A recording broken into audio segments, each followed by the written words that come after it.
जोंनिफ्राय दा फैगौ 65थि बोसोरसालिया जथुम्मा बर' थुनलाइ आफादनि जोंनि बे हारिमु दालाइ आफादा जोङो हारिमु मोसानाय आरो खननायफोरखौ फुरा साखाफारा जाबाय।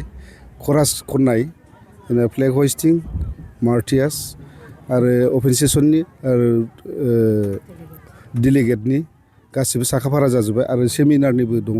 सेमिनारनि थाखायबो जों साखाफारा खालामनानै लानो हाबाय। मोसानायाथ' जों साखाफारायानो फुरा थियारि जाबाय। जों दिनै लास्ट प्रेक्टिस होनानै गाबोननो जोंनि प्रेक्टिसखौ नायफामनायल' जासिगोन। मोननै पेन्डेलाव जोङो ट्राइ खालामसिगोन दिनै। मोनसेया जाहैबाय एगजिबिसन, मोनसे मेन पेन्डेलाव जों दा बेखौ थियारि जागासिनो दङ मोसानो थाखाय, साखाफारा खालामनो थाखाय, रेडि खालामनो थाखाय आरो।